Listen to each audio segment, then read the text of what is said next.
Hello po, ayan mga kapatid, pasensya na po. Meron po kasing tumawag kanina. Ewan ko bakit pagka merong tumatawag ay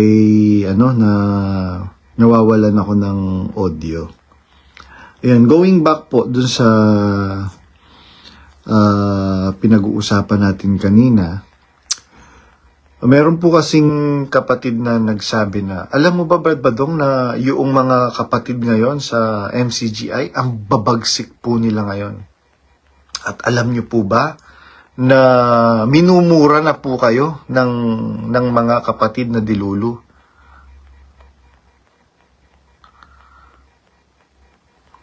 Sabi nung kapatid. Sabi ko, ako po wala naman akong pakialam kung minumura ako. Pakialam ko po ba? Sabi kong ganyan dun sa kapatid na sa akin, nag-inform. Pakyat nga natin si Spopot Manimbo. Si Spopot, akyat ka nga po para makapag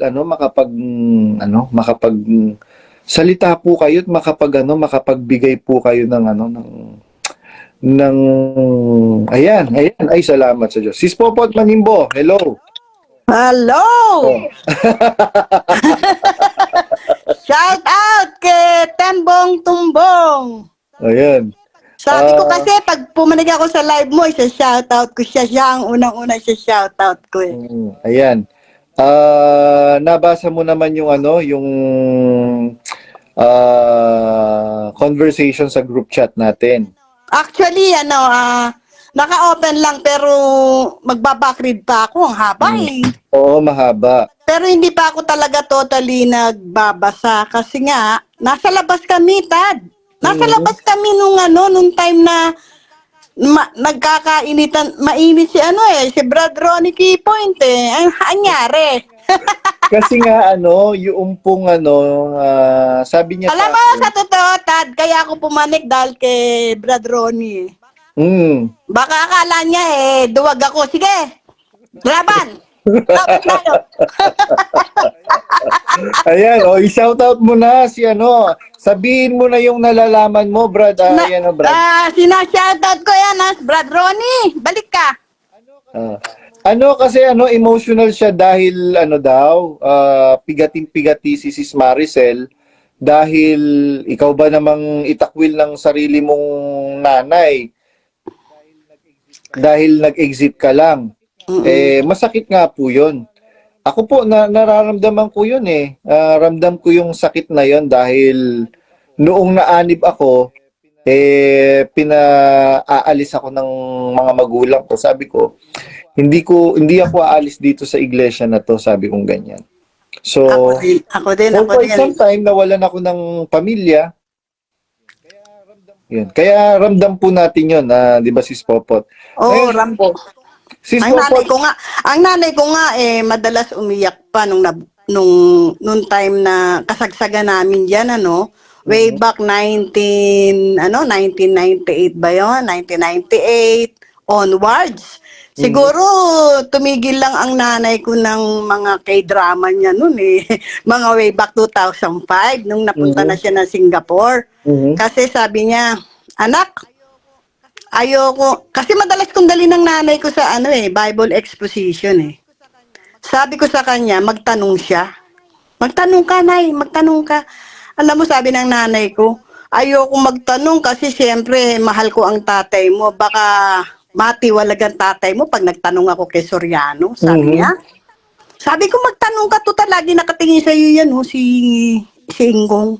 Ingong patawag ko noon pero ngayon hindi ko matawag na yan Kasi nga puro, alam ko kabalbalanan yan, mga yan Kaya parang ang hirap tawagin ng Brad, Bes, whatsoever, di ba? Kasi pagka ang tao, Brad, alam mo na yung mga naging kababuyan niya, naging niya, parang yung respeto mo nawawala. Parang oo, kasi di ba? Ang respeto, yan kusang binibigay yan nagigain. Oo, hindi yan Tad. Hindi yan just like that na ibibigay ko sa iyo kung hindi ka naman ka respeto. Bakit Hindi mo naman deserve eh. Di ba? Bakit? Ba't bibigay ko sa'yo? Di ba ganon? Ganon lang naman yun. Ganon ang Sis Popot, tao. pwede niyo po bang sabihin sa mga kapatid na nakikinig ngayon na kung paano niyo pong minahal si Brother Eli Soriano during the time na kayo po ay aktibong miyembro? Pinaglalaban ko yan. Yung totoo kasi minahal namin talaga yan, lalo na ng mga anak ko, no? Nasaan po ba kayo ngayon, Sis Popot, para sa An- kaalaman ng mga kapatid? Andito ako sa Amsterdam, Netherlands. Wala naman po kayo sa The Hague. Wala. Medyo malayo. Medyo malayo. Medyo malayo yun. Nando si Duterte. Hello? Diba? Tapos, sa pagmamahal po ninyo kay Brother Eli, di po ba, sabi nyo, binigyan nyo po siya ng mga alahas? Actually, oo. Totoo yan. Nung binigyan ko, hindi lang alas binigay ko dyan na Tad. Ang binigay ko pa dyan yung mga binebent. Kasi, way back then, way back 1995, nung mag-for good kami ng Pinas, marami kaming pinadalang mga kalderong set ng kaldero na gold-plated, tsaka yung mga kutsara at tinidor, kumpletong set. Binigay ko yun Tad dahil sa pagmamahal ko, dahil laging hilahod sa sa paghingi ng tulong sa gawain. Ngayon, siyempre, alam namin yan ang totoo, so lahat binigay namin. Kahit yun na lang ang kahuli-huli ang namin, kasi nagbebenta ako noon ng mga kalderong gold-plated. Nagbebenta ako noon. Ang isang set ng kaldero nasa 190,000 something pataas. Isang set yun. Ang kutsara nasa 35,000 pataas. Depende sa model. Ngayon, binigay ko sa kanya yon. Pero nung time na tinanong ko, after a year yata, nagtanong ako, nabenta niyo yung kutsara? Sabi na, isang lalang daw ng 2,000. Medyo nag-init ako nun eh. Medyo nag-init ako, bakit? 2,000 lang pala kailangan nyo. Di sana sinabi nyo na sa akin. Sa loob-loob ko. Yun lang pala kailangan nyo. Bakit hindi nyo na lang sinabi sa akin, binigay ko yung 2,000. Diba? Opo. Yun eh. Kasi ang mahal noon, binebenta ko ng imagine 35,000, 30,000, tapos sasanla nyo 2,000. Pero doon pa lang may naaamoy na ako. Sabi ko, siguro kako. Hindi to si Akla ang ay sorry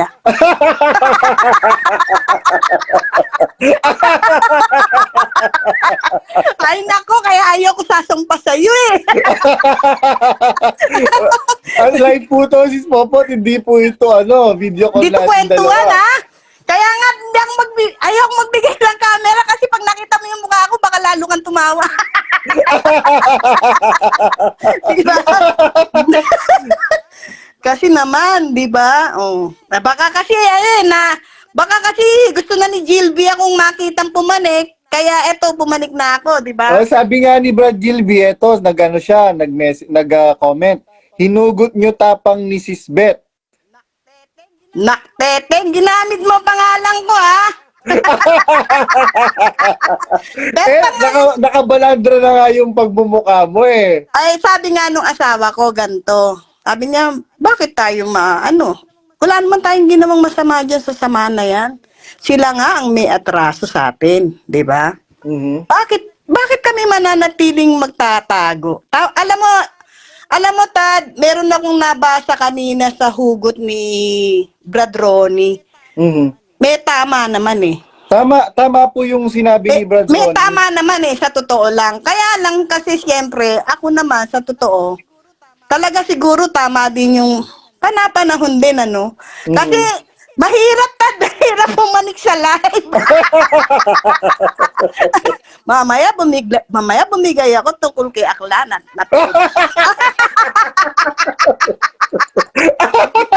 baka sabihin, ang bastos naman yung popot na yan. Sino ba yung punyeta na yan? Di ba ganon? Yung mga ganon di ba? Sasabihin pa nung ibang dilulu. Yan ang bibig ng mga exiter. Ganyan na bibig ng mga exiter. Oy, mga delulo kayo. Sa totoo lang, mas masagwa ang bunganga ni Akla kaysa sa bunganga namin. Kung maririnig nyo lang. 'Di ba? Kung maririnig nyo lang siya pagka off-cam. Ay, nako, kahit on-cam, alam nyo ba? Kahit on-cam, pasagwa ang bunganga niyan. Hindi ko makakalimutan yung unang sinabi niya na nagpatindig ng balahibo ko. Ano po? Doon sabi niya, no? Siguro noon, kakabautismo ko lang noon eh. Ang sabi ba naman yan? Ikaw, hitad ka! Kanya, sabi niya. Pero alam ko kung para kanino yon yung pinatutungkulan niya na yon. Ikaw, hitad ka! Kung hindi ka ba naman kanya Makati, kanya, dahil sa'yo, nawalan ako ng driver. Ang driver niya noon, kilala mo yun, Tad! Si Edong Kalkal. Oo. Si Edong Ngayon, Kalkal. sabi ko, ay, ba't ang sagwa nung sinabi niya? Niluhuran mo lang ika niya yan eh. Pinasok mo sa kwarto, sabi. Naku, sabi ba naman ng nanay ko? O, tingnan mo yung nyo. Kanya yung sugo nyo. Yung sugo nyo, sagwa ng bunganga. Paano kung aanib sa inyo? Sabi ng nanay ko. Sabi ko, Nay, ano yan? Totoo naman yung sinasabi niya. Anong totoo dyan, Lilibet? Ha? Ang sagwa-sagwa, ang bastos-bastos ng bunganga niyan, ni Soriano. Sabi, syempre, alam mo, hindi ko maipaglaban talaga nung una sa nanay ko kasi naririnig talaga ng nanay ko kung gaano kasagwa ang bunganga niyan eh. Kaya, kung may nakikinig na dilulo ngayon, hoy, magising kayo, di ba? Hindi kami nagla-live ng for nothing. Malasakit namin to sa inyo para magising kayo. We was Delulu before. Exactly. No? In denial kami sa mga nangyayari. Pero, ewan ko lang pero malakas ang kutob ko kaya hindi makaalis yung iba dyan dahil sa benepisyo. Sa totoo lang. Hindi lang naman sa benepisyo si sa Betlug 2. Ayan, babanggitin ko na yung totoo mong pangalan. Si Betlug 2, hindi ako naniniwala na kaya nananatili yung iba dyan sa iglesia ni Daniel Rason dahil sa pakinabang. Hindi. Meron po dahil nasisikil po sila dahil ang tinuturo po ngayon ni Daniel Rason, puro pag-ibig. Nag-exit na, i-block nyo na, itakwil nyo na sa demonyo na yan. Kaya nga po ako, lungkot ako hanggang ngayon. Dala-dala ko po sa kalooban ko yung nagpupuyos na damdamin patungkol po dun sa kapatid sa Canada na biruin mo kung mo nag-exit yung mga magulang tinakwil sila nung anak Parang kilala ko sila yan. sa isang bahay. Parang kilala ko yan. Oo, kilala mo yon. Merong merong nag-comment. Sabi ni Sis Wilma Bulbulizer.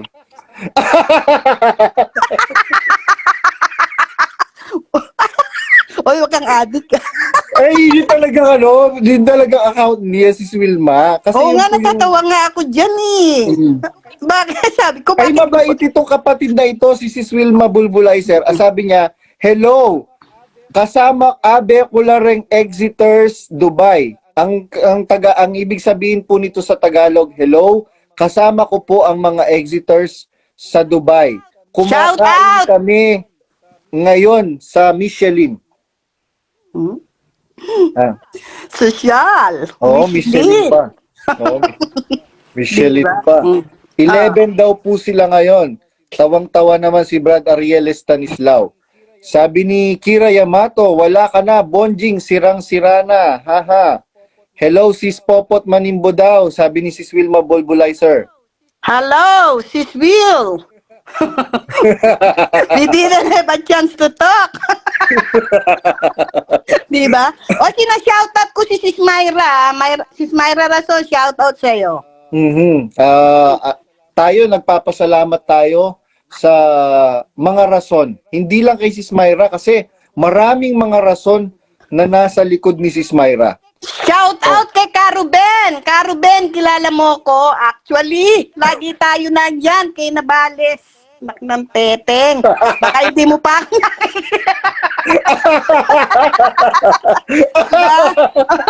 Nakikita tayo dyan. Lagi tayong magkasabay dyan. Hmm. Diyan tayo tumatambay, Karuben. Oh. Sabihin mo, kilala mo ako, Karuben. Kilala mo ko, Karuben. Oh, tapos Oo. tanungin mo siya kailan siya Kailan ka magigising? Kailan maalis ang helmet mo? Hindi sa baba, sa taas.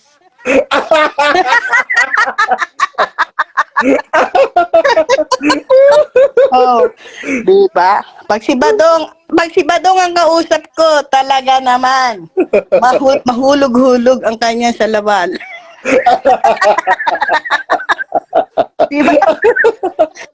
Partida na yan, ha? Partida.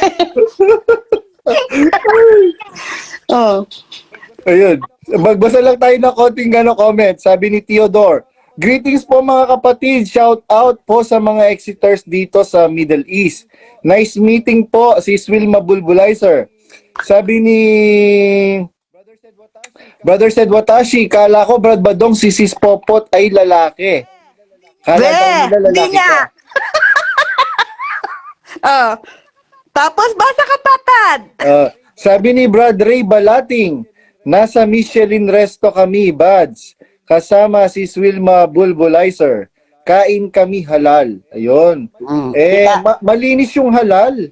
Oo nga, malinis yung halal. Sa totoo lang, malinis ang halal. Kasi alam namin ang ibig sabihin yan yung halal Kaya yan, sa totoo lang, kapritsyo lang lahat ni Akla ang doktrina na yan.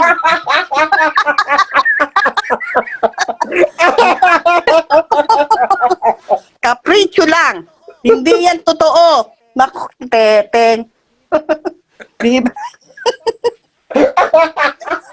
Kasi papanig ka na papanig sa akin Sumasakit yung likod ko sa'yo. Papanig ka na papanig sa akin. Ayan tuloy. Sabi ko sa iyo Birthday Diba? daw ni Brad Ray Balating. Greet mo. Alam ko manggagawa itong si Brad Ray Balating sa Middle East. Setting, may tumatawag sa akin. Sabihin mo mamaya na siya tumawag. Tumatawag ang nanay ko. Sagutin mo muna. Aray ko. Ang sakit ng likod ko kakatawa. Sige yan, tatgutin ko nga muna. Kinukulit na ako nito. O sige. Sagutin mo muna. Ayun, ayun po si Sisbet Lugto. Siya po si Popot Manimbo. Matandang kapatid po siya at yung ibang mga kinuwento niya sa akin, hindi pa nga po na ikukwento ngayon mga kapatid. Sabi niya ni Michelin Star Resto, sabi niya ni Brad Ray Balating. Sabi ni Brad Gilby Arandela, nakakabata sa pag-live ni Badong Sisbet. Sabi ni hindi daw siya worker si Brad Ray Balating. May nagsabi sa akin, worker ka daw Grabe ka naman makayak sa worker, Brad Ray Balating. Akyat ka nga. Pakyatin nga natin si Brad Ray. Habang wala si nasaan ka ba? Ay, wala siya dito sa ko Si na lang, si Sis Wilma. Sis Wilma, nag-send po ako ng invitation sa inyo, ng request, ng invitation, tama. Ng invitation to join me in this live. Mag-picture po kayo dyan, yung mga Exeter sa Dubai. Marami akong kilalang dyan, closet. Dyan sa Dubai. Aktibo pa silang dumadalo. Sis Wilma, nag-send ako ng invitation for you to join me in this live. Muaya Bradmani. Aliyah, Muaya Bradmani. Alang-alang ka rin kapatid, pamaglokwa ng Daniel Rason. At alang-alang ka rin kapatid, pagwatak-wataka ng Daniel Rason. Alang-alang po sa mga kapatid, ay connection failed, nagko-connection failed siya. Nasa ano po kasi Dubai eh, alam ko restricted ang ano.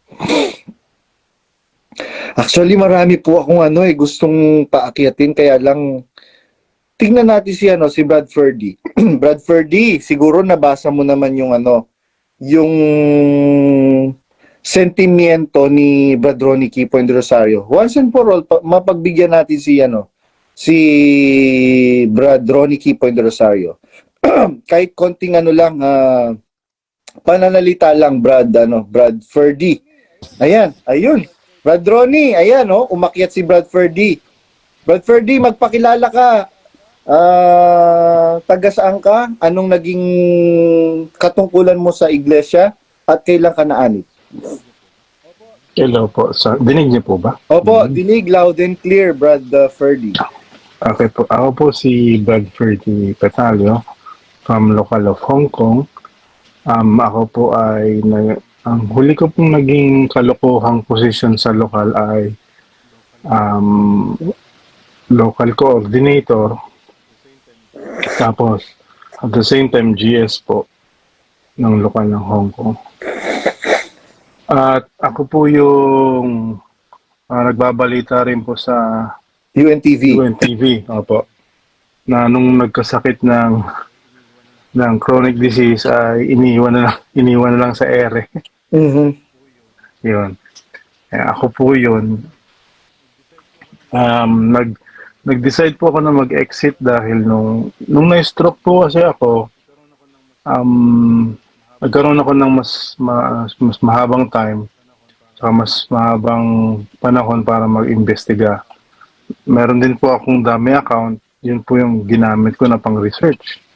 At doon nga nalaman ko na, sabi ko, kagaguhan na lang itong samahan ng MCGI at hindi ko to pwedeng i-grade as iglesia dahil ang alam ko kasing iglesia, nakilala ko ng iglesia is ang nangunguna si Kristo. Mhm. At ang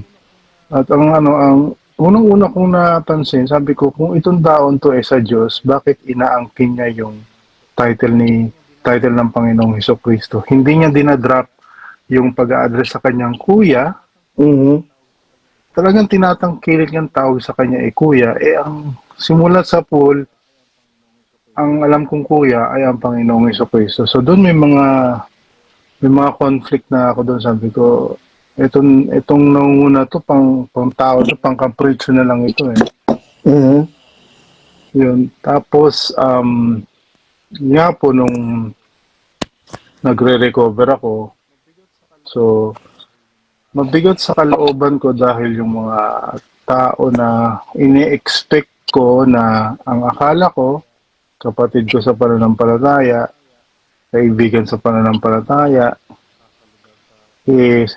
sasaludar sa pinagdadaanan ko, walang nangyari. Ang isa pang nangyari niyan, may okasyon dito sa Hong Kong noon na mag-SKAP live tapos pinapapunta lahat ng miyembro sa lokal. Tapos hirap ako noon. Ngayon, parang karamihan na yung paliwanag pumunta rin ng lokal. So, pinilit ko pong makapunta, kami ng misis ko. Tapos wala lang po, wala man lang, o kapatid, dito ka kasi may karamdaman ka. Ang una pong umasikaso sa akin o nag-cater sa akin ay po si Brad Badong. Tinawag ako niyan, Brad Ferdy? Sabi ko, opo, ako po. Tapos, sabi, ano nangyari sa'yo? Sabi ko, eto po, na-stroke. Dahil yung itsura ko po noon, panahon na yun, nakita ko ni Badong, ang payat ko po, tapos ang lampa.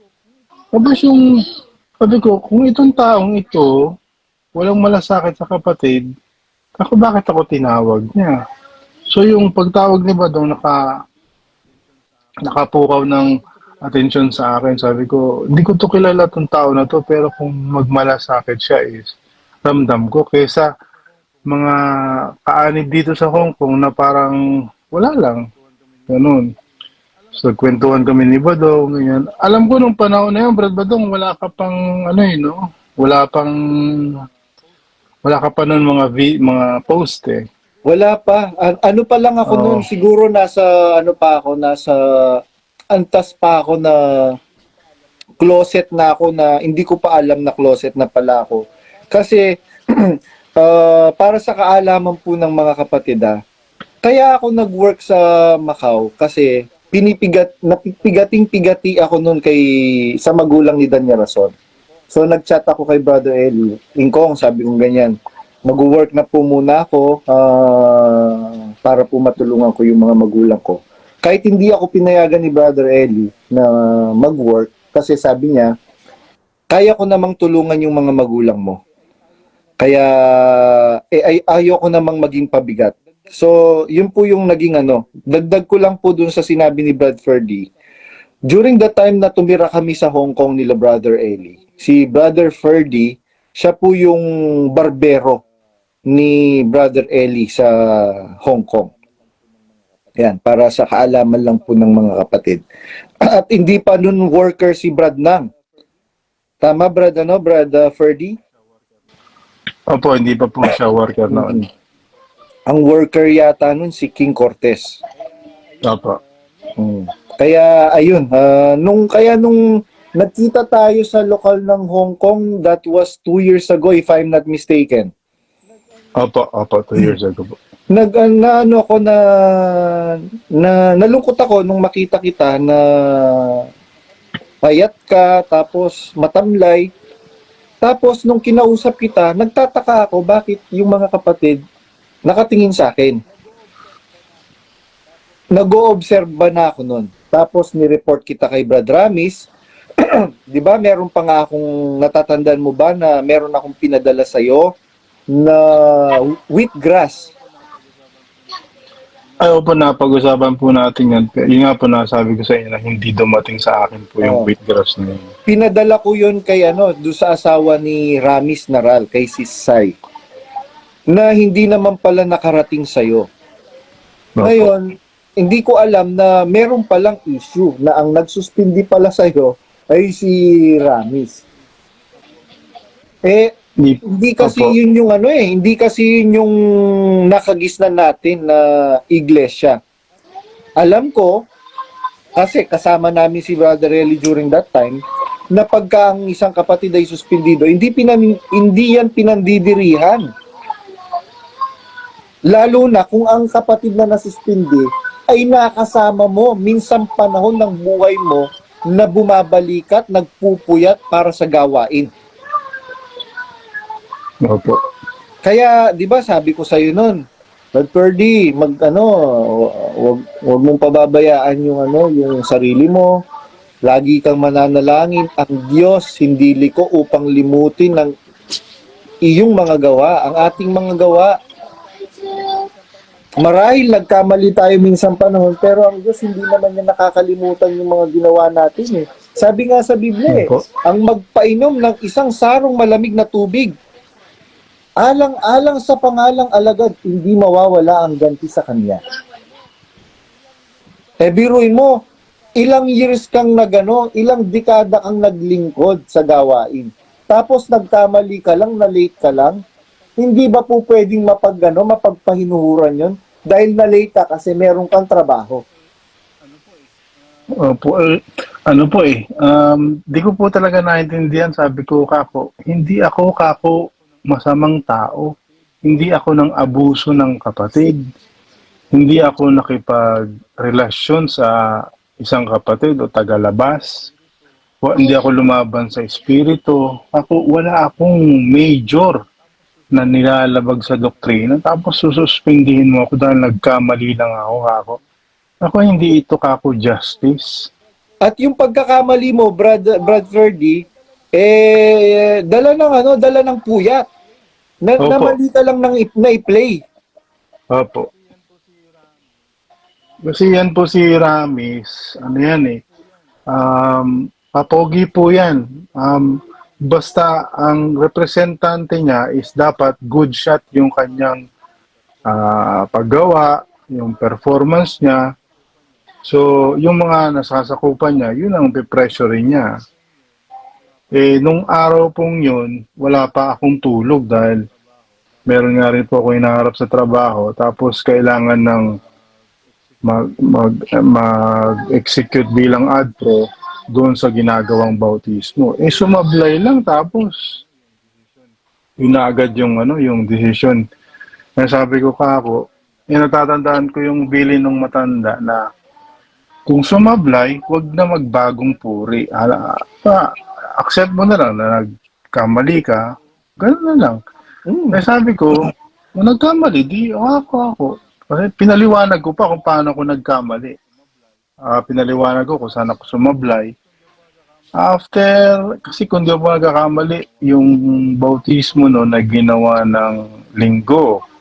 Tapos Martes, sabi niya, nag-text sa akin, sabi niya, Brad, wag ka na po munang gumanap ng anuman tungkulin sa AdPro. Yun, ang bigat sa akin nun kasi nag-AdPro po ako after 2 years ko maanib. Tapos hanggang 2022. So most probably around 20 years. Hindi ko naman, ang simula po kasi na pag-AdPro ko, hindi ko naman sinunggab yung sarili ko. Siguro po nakita nila ng marunong sa computer, o gamitin natin ito, o ganyan. Yung pagpupursige dahil nga sa salitang paglilingkod, nagpilit ka, yun tapat na tapat kong ginawa yun. Tapos sa simpleng mali na pwede mo naman i-considera, ang kapalit suspension. Sabi ko, Alam mo ba, Bradfordy, tingnan po ninyo kung gaano kaano itong si Ramis Narala. Noong time na nagkagulo ang mga officers sa lokal ng Macau, minumura na nga siya ni Lengleng Chandy Matos. Minumura na nga, tapos pinagtanggol pa. Bakit niya pinagtanggol si Leng Chandy Matos? Kasi may pakinabang siya doon, nakakapangutang sila doon eh. Binakapan niya kay Efren Baking. Sabi niya, dapat suspendido yun eh. Si Leng at saka si Thomas Chongson. Dahil, ay naku, matindi po yung nangyari nun sa lokal ng Macau. Tapos, kumo napapakinabangan niya itong mga kapatid na to, pagka kailangan niya ng pera, nakakapangutang siya. Ayan. Kaya, nakakalungkot Brad Ferdy yung nangyayari ngayon. Siguro kung buhay si Brad Ellie, hindi ka magkakaganyan. Merong kalalagyan niyang mga hinayupak na yan. opo. Yun nga rin po yung sabi rin ng misis ko. Sabi niya, kilala kita sa pananampalataya. Alam ko kahit ubusan, puyatan, ubusan ng resources, alam ko sasabay ka. Pero bakit ngayon, bigla kang titigil? Sabi ko na sa misis ko na pagod na ako. Nakita ko yung yung mali kako. Dati kukonsiderahan ko pa, matitiis ko pa, pero kako ngayong pagkakataon na to, sobra hindi po pwede ito. Kaya nag-decide na ako na tumigil na at hindi na nga po magpatuloy. Ngayon po, exeter na ako. Mas maligaya mga kapatid. Mas may time ako sa sarili ko, sa pamilya ko. Yun po. Tapos, may mga exeter din dito sa Hong Kong na nagulat sila na, nag-exit ka na. Sabi ko, opo. Kasi ganito, ganyan. So sabi, hindi ko na-expect na mag-exeter ka dahil napaka-supportive mo sa gawain. Sabi ko, nakita ko po yung mga mali. Sabi ko, hindi na ako magpapapanggap o magpapagamit sa mga mali. Kaya yun, tumigil na po ako. Kasi ang ganda nung sinabi mo, Bradfordy, na pagod na ako. Alam niyo po ba mga kapatid, ang paglilingkod sa Diyos na itinuro ng Panginoong Hesukristo, nakasulat po yan sa Mateo 11:29 hanggang 30. Sabi ng Panginoong Hesukristo, pasanin ninyo ang aking pamatok at mag-aral kayo sa akin, sapagkat ako ay maamo at mababang loob, at masusumpungan ninyo ang kapahingahan ng inyong mga kaluluwa. Ito ay sapagkat madaling dalhin ang aking pamatok at magaan ang aking pasan. Yung po palang pamatok na ipinapapasan ng Panginoong Hesus-Kristo ay madaling dalhin at magaan. Pero itong pamatok na itinuturo at ipinapapasan ng iglesia ni Daniel Rason, mga kapatid, ay naku, napakabigat. Napanood mo ba yung live kahapon, yung kapatid na Brethren Saure? Sabi niya, Lintok magmula nung naanib ako hanggang ngayon gipit pa rin ng iglesia. Hindi na natigil yung kagipitan ng iglesia. Sabi nung kapatid. Totoo po yan. Ito ba mga kapatid, Brad Perdi, ganyan ba ang Diyos na pinaglilingkuran natin? Hindi ba ang Diyos na ipinakilala sa atin ay Diyos na makapangyarihan sa lahat? Diyos na gumawa ng langit at lupa. Tapos, gipit siya lagi? Nung ministeryo nga ng Panginoong Hesus-Kristo, Brad Perdi, hindi naman siya, hindi naman nangolekta yung mga apostol. Kaya nga sabi ng kailangan nilang magbayad ng buwis.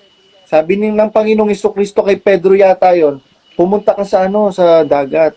Yung unang isdang makukuha mo, buka mo yung bibig niya, maglalabas siya ng merong barya doon. Hindi nakapagbayad sila ng buwis. Ba? Tapos itong iglesia na to, nakakapagod talaga. Sobrang nakakapagod. Biruin po ninyo mga kapatid kilala ko po kasi ito si Brad Perdi, minsan panahon na destino po ako sa Macau. Yung Macau magkasama po ang Hong Kong, mga kapatid. Pag kami gawain sa Hong Kong, pumupunta po kami. Manggagawa po ako. So, at before pa po ako madestino sa Macau, noong pong tumira po kami nila Brother Eli doon sa Hong Kong, that was 2004 yata yun, no, Brad Perdi? Opo, mga ganun to po. 2004. Kilala ko na po si Brad Perdi. Nalungkot ako talaga nung makita ko siya na hindi na siya pinapansin ng mga kapatid. Sabi ko, bakit nagkaganito ang mga kapatid sa Hong Kong? Granting na nagkamali itong kapatid. Hindi ba natin po pwedeng patawarin? Hindi ba natin pwedeng akayin pabalik? Kaya nga malaki ang pagbabago sa ministeryo ni Daniel Rason during the ministry of Brother Eli. Well, in fairness kay Brother Eli, malingat si Brother Eli sa mga kapatid, as far as my knowledge is concerned. Kaya nga pagka merong mga kapatid na lumalapit, umihingi ng tulong, ayaw tulungan ng mga manggagawa, ako nilalapitan kahit saang lugar. Kasi alam nila, pag sa akin sila lumapit, nakadirekta ka agad kay Brother Eli. At hindi po pwedeng humindi kahit ang admin kay Badong. Bakit? Masusumbong sila. Kaya ganun. Kaya nga si Ramis, takot din yan sa akin nung buhay si Brother Eli Takot yang si Ramis kay Badong. Kaya lang ngayon makamandag na si Ramis. Akala niya yung kamandag niya mananatili habang buhay. Hindi niya alam yung kamandag na meron sa ngayon ay kamandag galing kay Satanas. Brad Ramis, hindi ka naman ganyan dati sa aking pagkakakilala. Pero sabi nga ni Sis Betlog 2, naku, si Ramis, Bulacan worker pa lang yan, mayabang na yan. Wala naman tayong pag-uusap doon kung mayabang ka o hindi ka mayabang.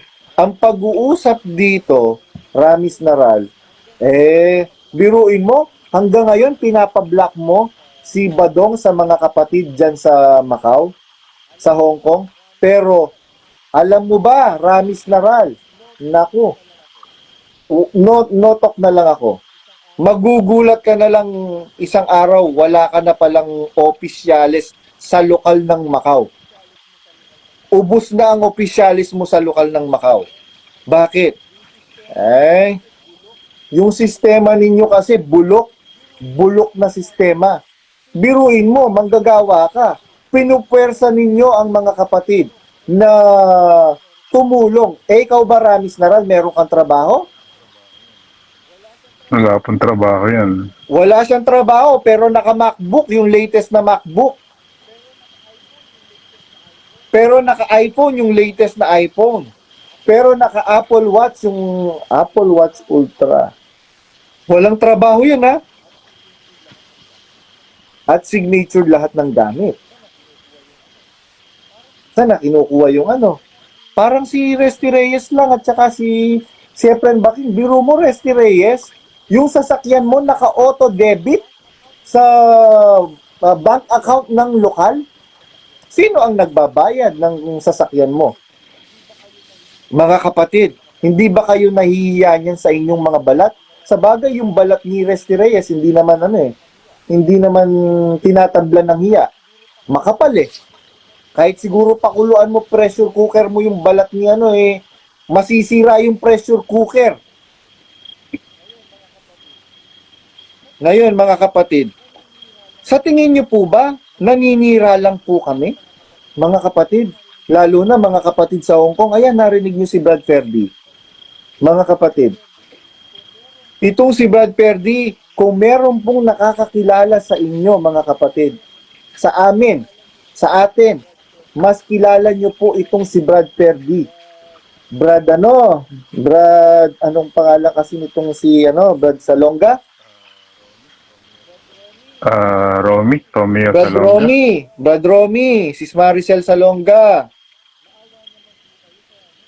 Maawa naman po kayo sa sa mga kaluluwa po ninyo at mga kaluluwa ng mga kapatid. Ako mahal ko kayo, Brad Romy. Sis Maricel, mahal ko kayo. Dahil alam ko na mabubuting tao kayo. Kaya lang, wag kayong maging panatiko sa mali. Sabi ni Brad Ellie, pag mali, lalayasan. Pag nakasumpong ka ng mabuti, gawin mo agad. Eh ano ba yung nasumpungan namin mabuting mga exiter? Nasumpungan namin na itong palang si Daniel Rason na itong tampalasan at lilo na si Daniel Rason, nagpapakilalang Diyos. Eh biro mo hindi ka nagpapakilalang Diyos, piyesta ng Diyos ninyo.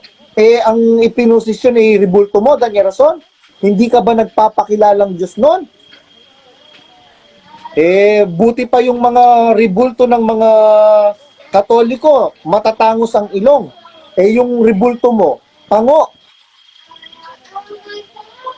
Hindi ka na nahiya sa balat mo. Daniel Rason. Sabagay, pare-parehas kayong balat buhaya. Kahit pakuluan sa pressure cooker, masisira ang pressure cooker. Sabi nung pressure cooker siguro, hiyang-hiya naman ako sa inyo. Ngayon, mga kapatid, magunos dili kayo. Kilala ninyo ang inyong mga miyembro ng pamilya bago pa po kayo umanib sa reliyon na yan. Ngayon, kung nag-exit lang ang miyembro ng inyong pamilya, itatakwil niyo na po. Mga kapatid na kabataan, mga kapatid na mga katandaan, hindi ba kayo naaawa sa inyong mga pamilya?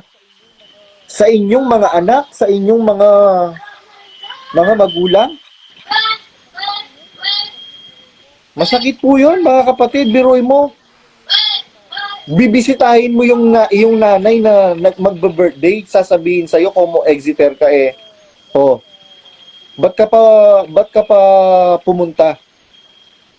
Mga kapatid, hindi na po yan yung espiritu ng kaamuan na itinuturo ng Panginoong Hesukristo. Espiritu na po yan ng kabagsikan na galing kay Satanas. Tandaan po ninyo, mga kapatid, yung espiritong bumababa mula sa Ama ng mga ilaw, maamo po yun, mga kapatid. Bakit po ngayon ang espiritu ng MCGI ay mabagsik? Mag-assess po kayo mga kapatid. I-assess po ninyo ang inyong mga sarili. Ngayon, nasasaktan kayo sa mga sinasabi ni Badong kasi truth hurts. Pero tandaan po ninyo mga kapatid, ang katotohanan ang magpapalaya sa inyo. Tanggapin nyo lang po ang katotohanan mga kapatid na hindi talaga sugo ng Diyos si Daniel Rason mga kapatid. Si Daniel Rason po ay sugo ni Satanas. Yan po ang katotohanan mga kapatid. Kaya nga po, di po ba, inahamon ko po siya ng maginoong debate. Ay, saglit. Mali yata yung termino ko, Brad Perdi, na maginoong debate.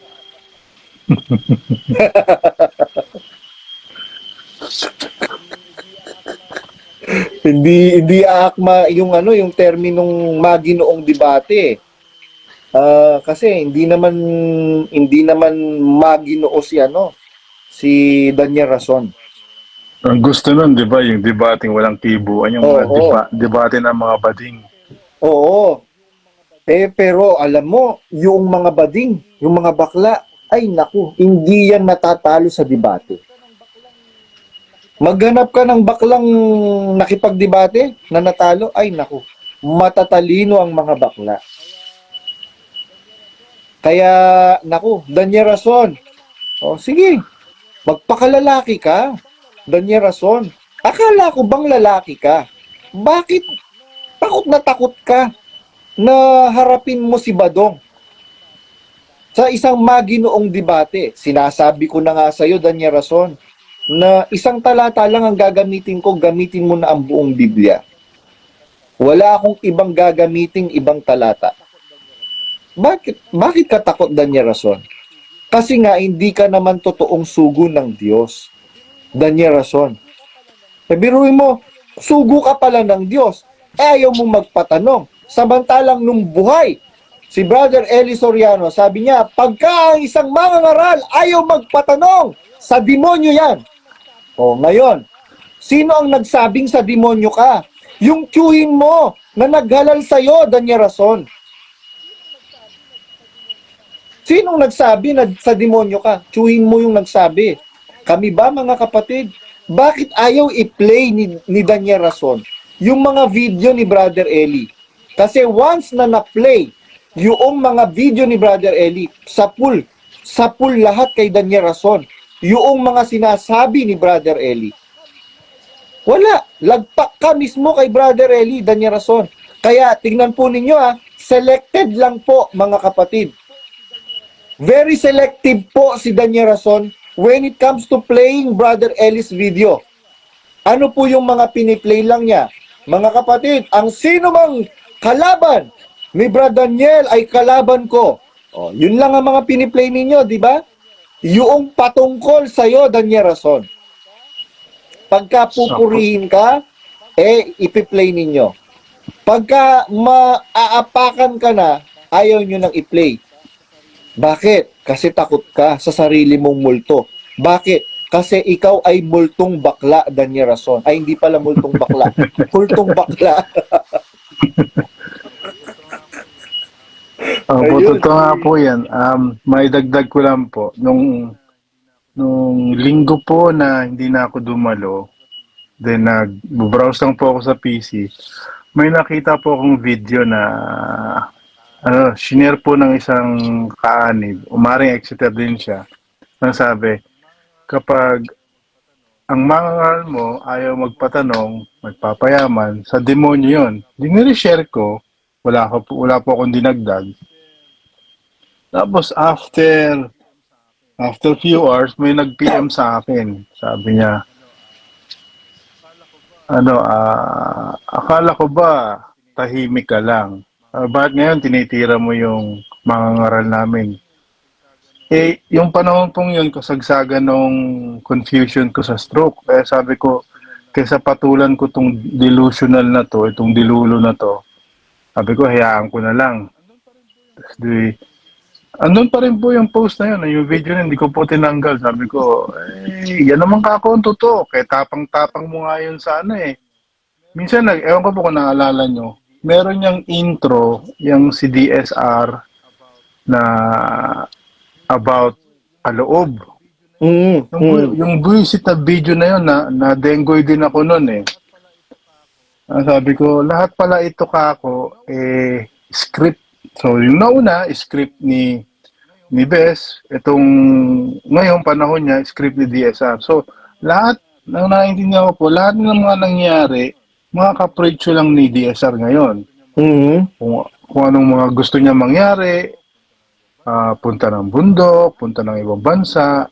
So, lahat ito para sa akin, script niya lang yan. So, mag-ingat tayo sa patibong niya. Mm, correct. Kasi sabi ko, kung si Badong, simpleng tao, wala namang power, wala namang kakayanan, hindi niya maharap-harap. Ano pa kako itong taong ito na nagyayabang-yabang, nagtatapang-tapangan, nagbabanal-banalan, nagiging, alam mo kung sino kako. Mhm. Sabi ko, lahat ito kako, bluff lang ito eh, script lang ito ni DSR. Mhm. Ayaw ko nga siya tawagin KDR, yung bullshit na yan. DSR lang ang tawag sa kanya. Kasi ayaw ko talaga siyang, simulat sa pool, buhay pa nun si Bes. Nung marinig ko yung, nung pinagpapatuloy pa rin ni DSR yung salitang kuya, sabi ko mali, kahit saan mo tingnan, isa lang ang kuya sa loob ng iglesia at yun ang Panginoong Hesukristo. Period. Ngayon, kung ayaw mong bitawan yung pagiging kuya mo, wala akong pakialam sa iyo. Pero isa lang ang alam kong kuya, yun ang Panginoong Hesukristo. Yun. Ito po sa akin, sa personal opinion ko, itong latag na itong mga galawan ni DSR, lahat lang po ito script. Mga Exeter, sinisiraan. Mga Exeter, pinapainit. Iniinis tayo, iniinis yung mga sa loob ng organisasyon nila. Minamind tune sila para kainisan nila yung mga nag-exit. Kaya ang hindi alam ng mga nasa loob ng organisasyon, itong mga nag-exit na ito, nakakita ng totoong katwiran. Hindi ito sa galit o sa inis, hindi.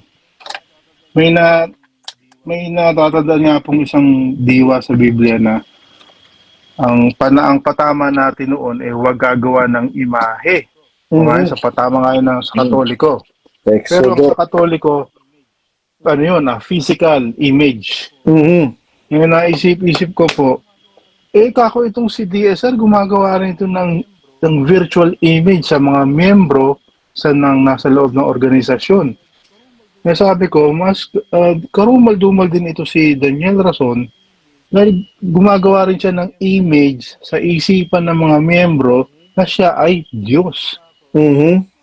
Kaya sabi ko kako, eto katuparan kako yung sa Exodo na yung si DSR ay sa demonyo rin to. Kung ang Katoliko, physical, Correct. gumagawa ng rebulto, si DSR, isa rin sa demonyo na gumagawa ng imahe, pero virtual.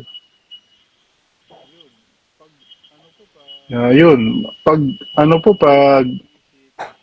nag-iisa ka, nag-iisip, nagse-self-reflect, maraming pumapasok na isipin. So, iintindihin mo. Ganun po. Kung natatanda niya po, ang bili ng matanda, wala na tayong gagawin. I-play na lang yung mga paksa.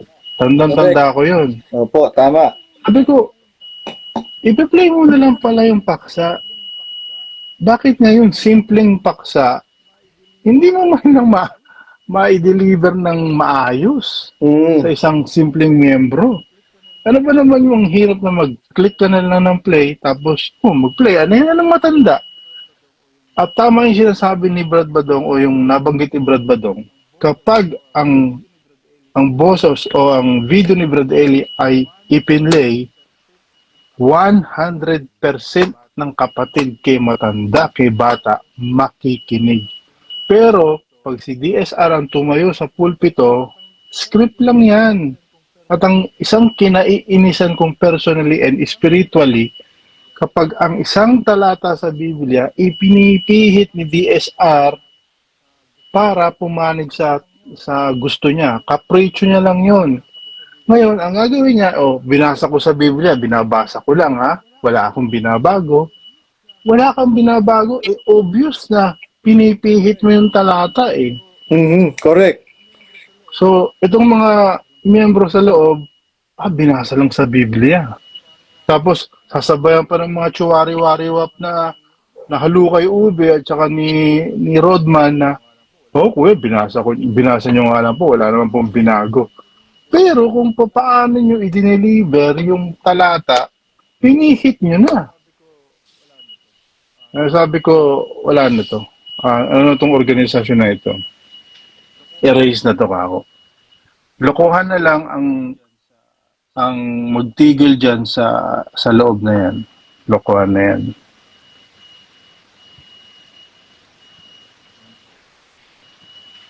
Yun po.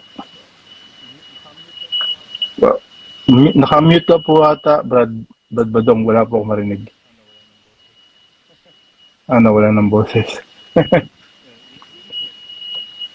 Yun po.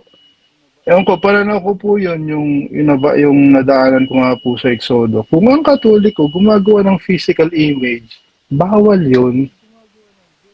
Kako yung gumagawa ng virtual image sa isip ng isang tao, kako pareho lang din yun sa ginagawa ng Katoliko.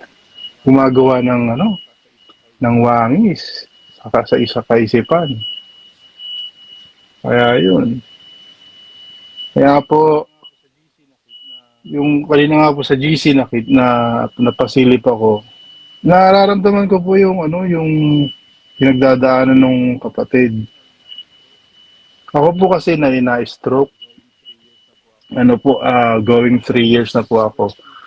To be exact po, 2022 October 2.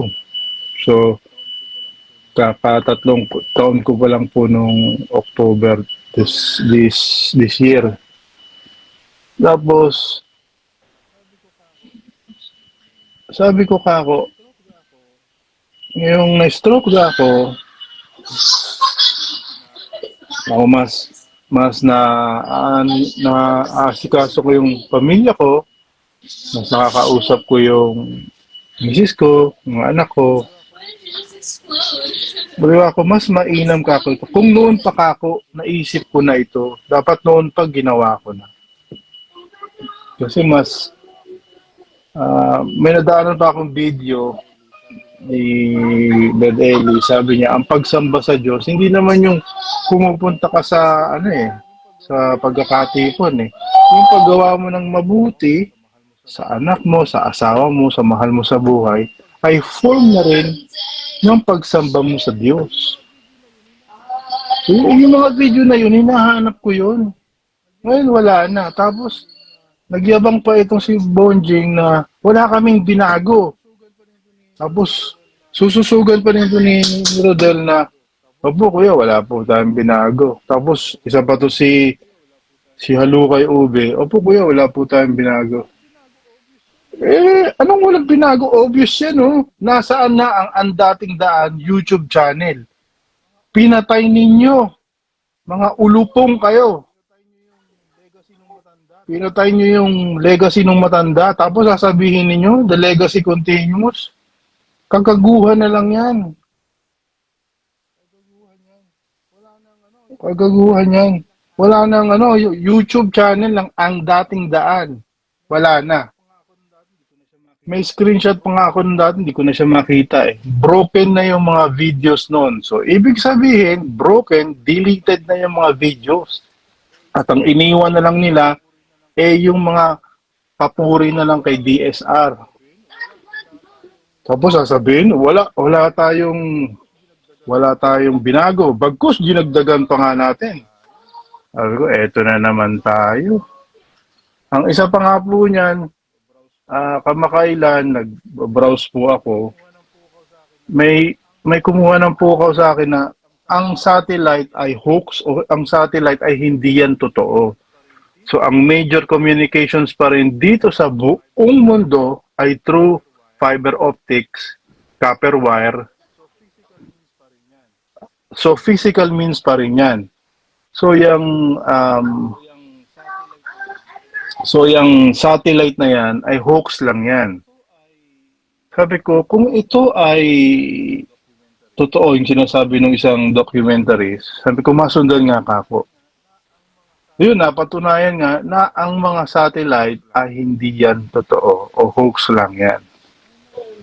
Tapos, may nag-post na eto si Kira Yamamoto ba yun? Yun yung, yun yung makulit na sinusundan ko. Pinost niya na nakalimutan ko na yung sinabi niya. Basta sa madaling salita, nabudol tayo. Sabi ko, hindi na ako magtataka kako na nabudol kami. Dahil nga doon sa napanood tong video na ang mga satellite ay hindi yan nag-exist at walang makapagpapatunay niyan na meron tayong satellite transmission. Ang katunayan po nga niyan, mismong ako, nagpunta po ako ng Brazil at tumayo ako doon sa may Brazil Broadcasting Center nila. At wala po ako nakitang satellite transmission. So, akala siguro yun na titingin-tingin lang kami doon. Pero tinitingnan ko yung, ang nakasabit lang po doon sa taas ay mga parabolic dishes na sabi ay magta-transmit daw ng broadcast papunta sa mga footprints ng mga satellite. Pero tinitingnan ko po yung mga gamit sa loob ng equipment ng data room nila. Wala po akong makitang mga satellite eme na mga gadget. Sabi ko, wala ito, budol na talaga to ako. Lokohan na lang kako ito. Kaya yun po. Hinahanap ko po yung picture ko sa Brazil na nakatayo ako na nasa likuran ko yung mga parabolic dish. Di ko na lang makita kasi siguro po dala nung sino ko po. Yun. Yun po. Yun po muna sa akin, Bro Dong. Kayo po muna.